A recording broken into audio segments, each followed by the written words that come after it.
Hello viewers, ಇವತ್ತು ನಾನು ನಿಮಗೆ ವೆಜ್ ಕಡಾಯಿ ಪನ್ನೀರ್ ಹೇಗೆ ಮಾಡೋದಂತ ಹೇಳ್ಕೊಡ್ತೀನಿ. ಇದು ಚಪಾತಿ, ರೋಟಿ, ಪರೋಟಾಗೆಲ್ಲ ತುಂಬ ಚೆನ್ನಾಗಿರುತ್ತೆ ಕಾಂಬಿನೇಷನು. ಇದಕ್ಕೆ ಫಸ್ಟು ಒಂದು ಮಸಾಲೆ ಪೌಡ್ರ್ ಬೇಕು, ಗರಂ ಮಸಾಲ ಥರ.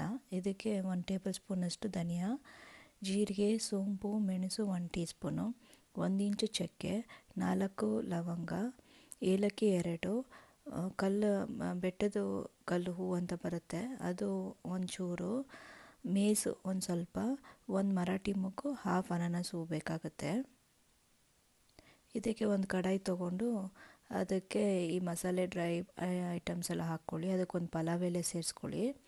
ಅದ್ರ ಜೊತೆಗೆ ಒಂದು 4-5 ಬ್ಯಾಡಗೆ ಮೆಣಸಿನ್ಕಾಯಿ ಹಾಕ್ಕೊಳ್ಳಿ ಕಲರ್ಗೋಸ್ಕರ. ಇದನ್ನು ಡ್ರೈ ರೋಸ್ಟ್ ಮಾಡ್ಕೊಳ್ಬೇಕು, ಎಣ್ಣೆ ಏನು ಬೇಡ.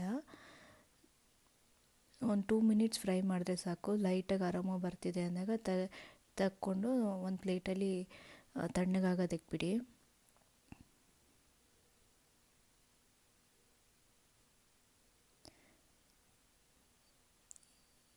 ಒಂದು ಬಾಣಲಿಯಲ್ಲಿ 4 ಟೇಬಲ್ ಸ್ಪೂನಷ್ಟು ಆಯಿಲ್ ತೊಗೊಂಡಿದ್ದೀನಿ. ಇದಕ್ಕೆ ಒಂದು ಈರುಳ್ಳಿ ದೊಡ್ಡದು, ಒಂದು ದೊಡ್ಡ ಸೈಜು ಟೊಮೆಟೊ ಕಟ್ ಮಾಡ್ಕೊಂಡಿದ್ದೀನಿ ಇದಕ್ಕೆ ಮಸಾಲೆ ಗ್ರೇವಿಗೋಸ್ಕರ. ಸೊ ಎಣ್ಣೆ ಬಿಸಿ ಆದಮೇಲಿಂದ ಒಂದು ಆನಿಯನ್ ಕಟ್ ಮಾಡ್ಕೊಂಡಿರೋದು ಹಾಕ್ಕೊಂಡು ಅದನ್ನು ಫ್ರೈ ಮಾಡ್ಕೊಬೇಕು.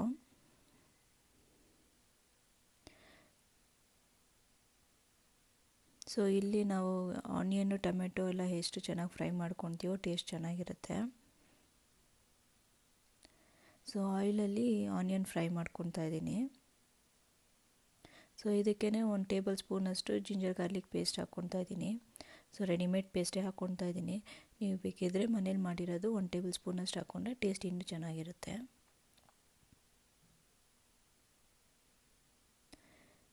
ಸೊ ಸ್ವಲ್ಪ ಇದು ಹಸಿ ವಾಸನೆ ಹೋಗೋದಷ್ಟು ಫ್ರೈ ಮಾಡ್ಕೊಬೇಕು, ginger garlic paste, onion, oil ಜೊತೆ. ಸೊ ಇದು ಸ್ವಲ್ಪ ಫ್ರೈ ಆದಮೇಲಿಂದ ಕಟ್ ಮಾಡ್ಕೊಂಡಿರೋದು 1 ಟೊಮೆಟೊ ಹಾಕ್ಕೊತಾ ಇದ್ದೀನಿ. ಇವತ್ತು ನಾನು ಮಾಡ್ತಾ ಇರೋದು ಗ್ರೇವಿ ಒಂದು 4-5 ಮೆಂಬರ್ಸ್ ಅಷ್ಟಿಗೆ ಆಗುತ್ತೆ ಕ್ವಾಂಟಿಟಿ. ಸೊ ಇದು ಚೆನ್ನಾಗಿ ಫ್ರೈ ಮಾಡ್ಕೊಬೇಕು. ಇಲ್ಲಿ ಬೇಕಿರೋ ಒಂದು ಸ್ವಲ್ಪ ನೀರು ಹಾಕ್ಕೊಂಡು ಟೊಮೆಟೊ ಎಲ್ಲ ಸ್ವಲ್ಪ ಸಾಫ್ಟ್ ಆಗೋವರೆಗೂ ಫ್ರೈ ಮಾಡ್ಕೊಬೇಕು.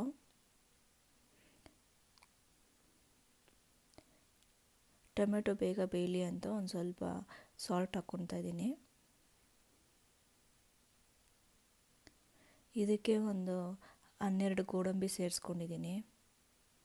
ಸೊ ಗೋಡಂಬಿ ಬಂದು ಥಿಕ್ನೆಸ್ ಕೊಡುತ್ತೇವೆ ಗ್ರೇವಿಗೆ.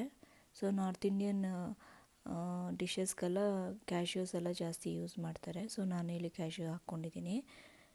ಸೊ ಅದು ಮಸಾಲೆನ ಇಳಿಸ್ಕೊಂಡು ತಣ್ಣಗಾಗೋದಕ್ಕೆ ಬಿಡಿ. ತಣ್ಣಗಾದ್ಮೇಲೆ ರುಬ್ಕೊಳ್ಳಿ. ಸೊ ಪ್ಯಾರ್ಲಲ್ಲಿ ಏನು ಮಾಡೋಣ ಅಂದರೆ ಬಾಣಲಿಯಲ್ಲಿ ನಾನು ಅರ್ಧ ತುಪ್ಪ ಅರ್ಧ ಎಣ್ಣೆ ಹಾಕ್ಕೊಂಡಿದ್ದೀನಿ. 2 ಟೇಬಲ್ ಸ್ಪೂನಷ್ಟು ghee, 2 table spoon of oil ಹಾಕ್ಕೊಂಡು.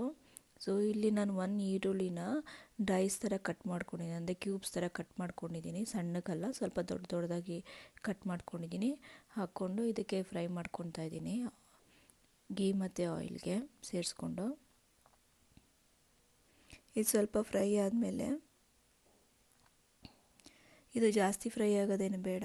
ಇಲ್ಲಿ ನಾನು ಒಂದು ಕ್ಯಾರೆಟು, ಒಂದು 4-5 ಬೀನ್ಸ್ನ ಸಣ್ಣ ಕಟ್ ಮಾಡ್ಕೊಂಡಿದ್ದೆ, ಅದನ್ನು ಆನಿಯನ್ಗೆ ಸೇರಿಸ್ಕೊತಾ ಇದ್ದೀನಿ. ಇಲ್ಲಿ ಆನಿಯನ್ ಜಾಸ್ತಿ ಫ್ರೈ ಆಗಬಾರ್ದು, ಒಂದು 50% ಫ್ರೈ ಆಗಿದರೆ ಸಾಕು. ಸೊ ಇಲ್ಲಿ ಆಯಿಲ್ ಜೊತೆ ಚೆನ್ನಾಗಿ ಫ್ರೈ ಮಾಡ್ಕೊಂಡಿದ್ದೀನಿ. ಇದು ಫ್ರೈ ಆದಮೇಲಿಂದ ಒಂದು ಕ್ಯಾಪ್ಸಿಕಮ್ ಆ್ಯಡ್ ಮಾಡ್ತಾಯಿದ್ದೀನಿ. ಇದನ್ನು ಕ್ಯೂಬ್ಸ್ ಥರ ಕಟ್ ಮಾಡಿಕೊಂಡು ಕ್ಯಾಪ್ಸಿಕಮ್ನ ಆ್ಯಡ್ ಮಾಡ್ತಾಯಿದ್ದೀನಿ. ವೆಜಿಟೇಬಲ್ಸ್ ಎಲ್ಲ ಒಂದು 50% ಬೆಂದಾದ್ಮೇಲಿಂದ ಕ್ಯಾಪ್ಸಿಕಮ್ ಹಾಕ್ಕೊಬೇಕು, ಆಗ ಕ್ರಂಚಿಯಾಗಿರುತ್ತೆ ಕ್ಯಾಪ್ಸಿಕಮು. ಫಸ್ಟೇ ಹಾಕ್ಕೊಂಡ್ರೆ ಸಾಫ್ಟ್ ಆಗಿಬಿಡುತ್ತೆ, ಚೆನ್ನಾಗಿರಲ್ಲ, ರೆಸ್ಟೋರೆಂಟ್ ಸ್ಟೈಲ್ ಬರೋದಿಲ್ಲ ಅದು. ಸೊ ಇಲ್ಲಿ ನಾನು 200 ಗ್ರಾಮ್ಸು ಪನ್ನೀರ್ ತೊಗೊಂಡಿದ್ದೀನಿ. ಸೊ ಕ್ಯೂಬ್ಸಾಗಿ ಕಟ್ ಮಾಡ್ಕೊಂಡಿದ್ದೀನಿ. ಇದನ್ನು ನಾನು ಇದೇ ವೆಜಿಟೇಬಲ್ಸು, ಆನಿಯನ್, ಕ್ಯಾಪ್ಸಿಕಮ್ ಜೊತೆ ಹಾಕ್ಕೊಂಡು ಕುಕ್ ಮಾಡ್ಕೊತಾ ಇದ್ದೀನಿ.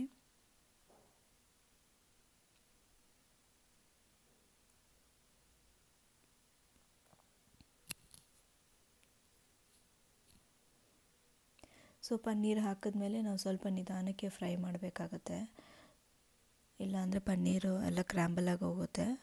ಸೊ ಇದಕ್ಕೆ ನಾನು 1/2 ಟೀ ಸ್ಪೂನಷ್ಟು ಟರ್ಮರಿಕ್ ಪೌಡರ್ ಸೇರಿಸ್ಕೊಂಡಿದ್ದೀನಿ.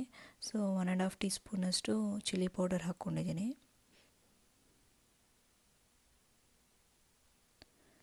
ಇದನ್ನು ಹಾಕಿ ಒಂದು ಸ್ವಲ್ಪ ಫ್ರೈ ಮಾಡ್ಕೊಬೇಕು. ಲೋ ಫ್ಲೇಮಲ್ಲಿ ಫ್ರೈ ಮಾಡಬೇಕು, ಇಲ್ಲಾಂದರೆ ಸೀದೋಗುತ್ತೆ. ಈಗ ಇಲ್ಲಿ ಡ್ರೈ ಮಸಾಲೆ ಎಲ್ಲ ನಾವು ಪೌಡ್ರ್ ಮಾಡ್ಕೊಂಡಿದ್ದೆ. ಸೊ ಆ ಮಸಾಲೆ ಪೌಡ್ರನ್ನ ನಾನಿಲ್ಲಿ ಒಂದು 2 ಟೀ ಸ್ಪೂನಷ್ಟು ಹಾಕ್ತಾಯಿದ್ದೀನಿ. ಸೊ ಇದು ತುಂಬ ಸ್ಟ್ರಾಂಗ್ ಇರುತ್ತೆ, ಮನೇಲಿ ಮಾಡಿರೋ ಗರಂ ಮಸಾಲ ಅಲ್ವಾ. ಸೊ ಸ್ವಲ್ಪ ಹಾಕಿದ್ರೆ ಸಾಕಾಗುತ್ತೆ. ಸೊ ಒಂದು 2 ಟೇಬಲ್ ಸ್ಪೂನ್ ಅಷ್ಟು ಇದಕ್ಕೆ ಸೇರಿಸ್ಕೊತಾ ಇದ್ದೀನಿ. ಇದು ಮಸಾಲೆ ಆಗಲೇ ಗ್ರೇವಿಗೆ ಆನಿಯನು, ಟೊಮೆಟೊ, ಕ್ಯಾಶ್ಯೂಸ್ ಎಲ್ಲ ಫ್ರೈ ಮಾಡಿದ್ವಲ್ಲ, ಅದನ್ನು ಮಿಕ್ಸಿಗೆ ಹಾಕ್ಕೊಂಡಿರೋದನ್ನ ಇದಕ್ಕೆ ಪನ್ನೀರಿಗೆ, ವೆಜಿಟೇಬಲ್ಸ್ಗೆ ಸೇರಿಸ್ಕೊಂಡು ಸ್ವಲ್ಪ ನೀರು ಆ್ಯಡ್ ಮಾಡ್ಕೊಬೇಕು. ನಿಮಗೆ ಎಷ್ಟು ತಿಕ್ಕಾಗಬೇಕೋ ನೋಡಿಕೊಂಡು ಗ್ರೇವಿ ಅಷ್ಟು ಕನ್ಸಿಸ್ಟೆನ್ಸಿಗೆ ವಾಟರ್ ಆ್ಯಡ್ ಮಾಡ್ಕೊಳ್ಬೇಕು. ಸೊ ಇದು ಸ್ವಲ್ಪ ಬೇಯಬೇಕಲ್ವ, ಇದಕ್ಕೆ ನಾನು ಸ್ವಲ್ಪ ತಿನ್ನಾಗೆ ಇಟ್ಕೊಂಡಿದ್ದೀನಿ. ಈಗ ಸ್ವಲ್ಪ ಸಾಲ್ಟ್ ಹಾಕ್ತಾಯಿದ್ದೀನಿ. ಆಗಲೇ ಸೊ ಸಾಲ್ಟ್ ಹಾಕಿ ಒಂದು 2-3 ಮಿನಿಟ್ಸ್ ಬಾಯ್ಲ್ ಮಾಡಿಕೊಂಡ್ರೆ ವೆಜ್ ಕಡಾಯಿ ಪನ್ನೀರ್ ರೆಡಿಯಾಗಿದೆ. ಸೊ ಈಗ ನಾನು ಡಿಶ್ ಔಟ್ ಮಾಡ್ತಾಯಿದ್ದೀನಿ. ಬಿಸಿ ಬಿಸಿಯಾದ ವೆಜ್ ಕಡಾಯಿ ಪನ್ನೀರ್ ರೆಡಿಯಾಗಿದೆ. ಸೊ ಇವತ್ತು ನಾನು ಚಪಾತಿ ಜೊತೆ ಸರ್ವ್ ಮಾಡ್ತಾಯಿದ್ದೀನಿ. ರೋಟಿ, ಪರೋಟ ಜೊತೆ ಕೂಡ ಚೆನ್ನಾಗಿರುತ್ತೆ ಕಾಂಬಿನೇಷನ್ನು. Thank you.